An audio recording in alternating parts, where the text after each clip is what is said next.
নমস্কার, আশা করছি আপনারা সবাই ভালো আছেন।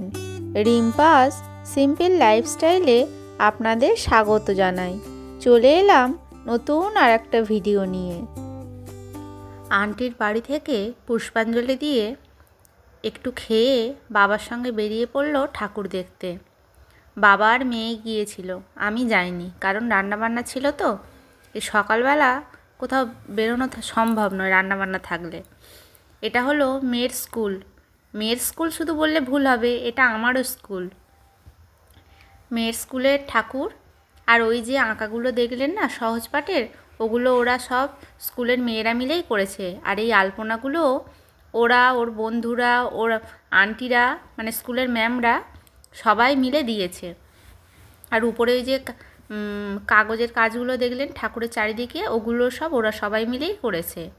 আর এটা ওদের উঁচু ক্লাসের দিদিরা করেছে, আবির দিয়ে আর ফুল দিয়ে রঙ্গোলি, খুব সুন্দর হয়েছে। এরপরে ওরা চলে যাচ্ছে আমাদের বাড়ি থেকে বেশ কিছুটা দূরে একটা জায়গা আছে যেখানে সরস্বতী পূজা খুব নামকরা। জায়গাটির নাম হলো বড়িয়া। ওখানেই এখন যাচ্ছে ঠাকুর দেখতে। লাস্ট 2-3 বছর ওই সরস্বতী পূজার সময় ওখানে ওরা ঠাকুর দেখতে যায়। ওখানে খুব সুন্দর ঠাকুর ওঠে, খুব বড় বড়। এক একটা জায়গায় যেমন দুর্গাপূজা খুব নামকরা হয়, আর এখানে সরস্বতী পূজা ঠিক ওই রকমই। প্যান্ডেলগুলোও যেমন হয় আর ঠাকুরগুলোও তেমনই সুন্দর। আর এই দেখুন, বলতে বলতে কত প্যান্ডেল চলে এসেছে ঠাকুর। আর এই প্যান্ডেলটা তো খুবই সুন্দর হয়েছে, হাতের কাজ একদম। কত সুন্দর কাজগুলো, বাউল, একতারা, আরও কত কিচ্ছু। আর ঠাকুরটা দেখুন তেমনই সুন্দর, দেখলে চোখটা জুড়িয়ে যায়। এখনকার প্যান্ডেলগুলো এত সুন্দর হয়, জাঁকজমক সাজসজ্জা দিয়ে, যে দেখলে চোখ ফেরানোই যায় না, মনে হয় যেন তাকিয়েই থাকি। আর এই দেখুন, এখানে আবার দোকানও দিয়েছে, জিলিপি, গজা, আরও সব খাবার দোকান, ফুচকা দোকান, চাউমিন দোকান, কত কিচ্ছু দোকান। আর এই দেখুন, বলতে বলতে আরও একটা পুজো প্যান্ডেলে চলে এলাম। আর এখানের প্যান্ডেলটাও দেখুন বেশ বড় আর কত সুন্দর। আর এই দেখুন, এখানে এটা কি করেছে, মনে হচ্ছে ওই কৃষক মানে থিম নিয়ে কিছু একটা করেছে। বাহ, আলোকসজ্জাটাও দেখুন কত সুন্দর, আর ঠাকুরটাও খুব সুন্দর লাগছে। কত মানুষের ঢল। এখন তো শুধু যে স্কুলের ছেলেমেয়েরা ঘুরতে বের হয় তা নয়, বাড়ির মানে বাবা মা ছেলে মেয়ে তারাও সবাই বের হয় এই ঠাকুর দেখতে। কারণ এই জায়গার ঠাকুরের খুব নাম, আগেই তো বলেছি আপনাদের। তাই এই সরস্বতী পুজোর দিন অনেকেই বের হয়। অনেকে তো আবার আছে পরের দিন যে ষষ্ঠী থাকে না, শীতল ষষ্ঠী, পান্তা খাওয়া থাকে, আগের দিন রান্না হয়ে যায়, ওই দিনকেও অনেকেই ঠাকুর দেখতে যায়। আর এই দেখুন, এখানে বাচ্চাদের চড়ার জন্যে কত কিচ্ছু। আর এই হলো এখানকার খুব নামকরা চণ্ডী ঠাকুরের মন্দির। আর এই দেখুন বাবা মহেশ্বর। এখানে এর আগেও আপনাদের একবার নিয়ে গিয়েছিলাম, তখন মন্দিরটা একটু অন্যরকম ছিল, এখন অনেকটা ডেভেলপমেন্ট হয়েছে। আর এই দেখুন মা চণ্ডী ঠাকুর। এখানে আমি একবার পূজা দিতে গিয়েছিলাম, তখন মন্দিরটা একটু পোড়ো পোড়ো ছিল, এখন মন্দিরগুলোকে সুন্দর করে কাজ করিয়েছে। আর এখানে এই দেখুন কত কিছু লেখা আছে, সুন্দর সুন্দর কথা। আর এই প্যান্ডেলটাও কিন্তু বেশ সুন্দর। এখনকার সব কিছুই হাতের কাজ, যেগুলো দেখতে খুবই ভালো লাগে। আর এই হলো ঠাকুর, খোলামেলার মধ্যে ঠাকুরটা আছে, কিন্তু খুব সুন্দর। চারিদিকের কারুকার্যগুলো দেখুন, দেখলে চোখ ফেরানোই যায় না। আর এখানে থিম মনে হয় এখন এই যে মেয়েদের উপরে অত্যাচার অনাচার হয়, তাদের সঙ্গে যে দুর্ব্যবহার হয়, সেগুলো নিয়েই থিমটা করেছে। খুব সুন্দর করেছে। কিন্তু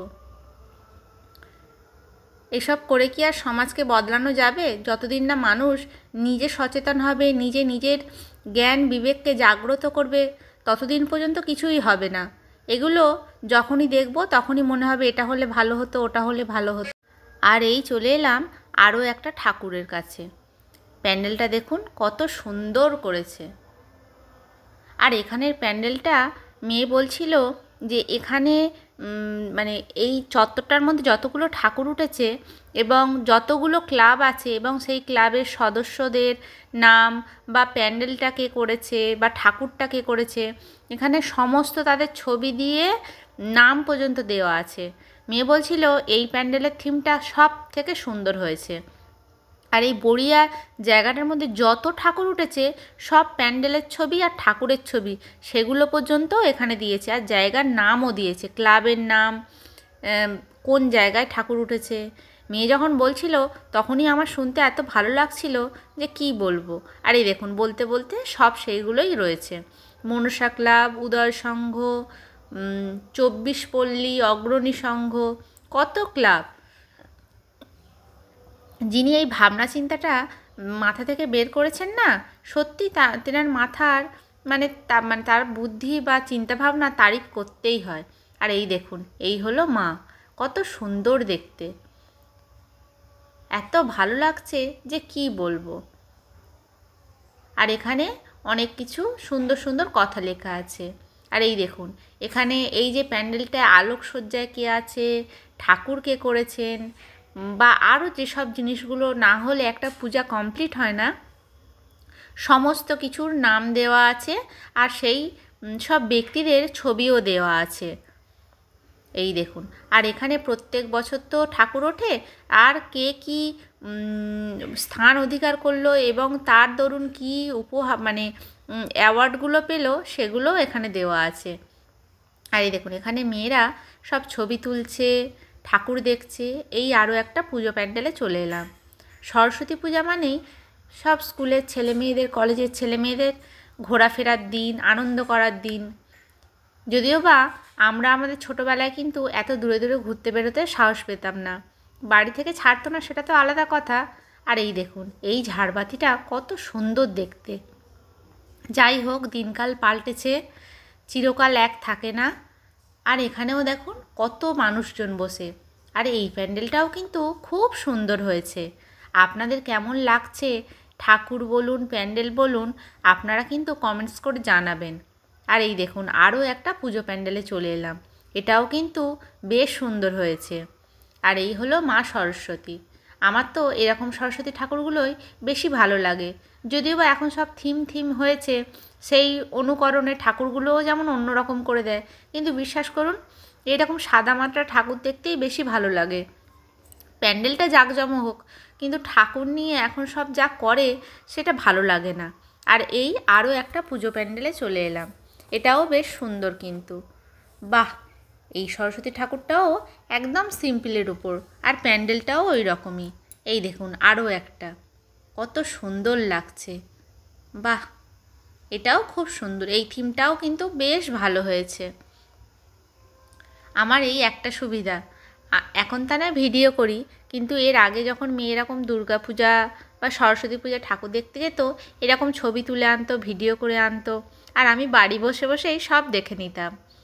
আর এই দেখুন এটাই মনে হচ্ছে এই বড়িয়া অঞ্চলের শেষ ঠাকুর। এই প্যান্ডেলটাও কিন্তু বেশ ভালো হয়েছে। আর কত লোক দেখুন, দিনের বেলাতেই কত লোক।